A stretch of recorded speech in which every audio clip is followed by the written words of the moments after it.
As I was writing this, thoughts of Mark and my life kept piling up. But I knew I couldn't ramble on forever, so I'll try to tell you about just a few of them. When I joined the Friends in 1984 or 5, the regular meetings at Lillian Oppenheimer's apartment had moved to the museum.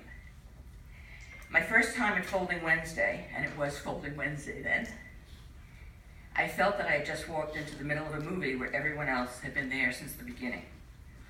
I barely folded, and Michael Schall, Alice Gray, and Lillian Oppenheimer intimidated me. They were famous in this small world, and they were fabulous. I wasn't really very comfortable. And then I met Mark, who caught me up on the beginning of the movie. He was the opposite of intimidating. He was so open, friendly, kind, and welcoming. He met you and you were his friend. And he helped me make other lifelong friends too.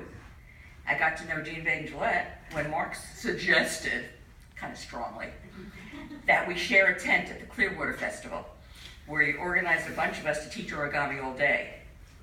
Then we spent sleepless nights in the tents, listening to those in the other tents, not trying to sleep. Clearwater ended after the year where heat stroke threatened us in 98 degrees and high humidity. And then I got to know Ruth Ann Bestman when Mark taught us both John Montrell's Stegosaurus. He was infinitely patient with us, which definitely bonded us. And he was a wonderful teacher. Late one night at a house party, when I was very relaxed and actually rather lubricated, he taught me the Maekawa demon, something I've never been able to recreate. But I taught him what happened when someone touched the model I was folding. Because it was stuck in my head that if someone else made a single fold on my model, it wasn't mine anymore. He reached for my model and I hit him. Not a little tap, mind you. I hit him. I was immediately embarrassed and mortified by my overly enthusiastic response, but he took it well. He never touched another model of mine again, and he was quick to warn others, laughing, what would happen to them if they did the same. But with all Mark's friends, he always seemed a little lonely. One year, he dated a few women, mostly people he met at science fiction conventions, but nothing seemed to stick. And then he met Arlene, and his loneliness was over. Arlene reminded me recently that I warned her when they started dating that he was our friend and we loved him, and she'd better treat him well. She certainly did. And he was happy because now he had love, and now we had a family.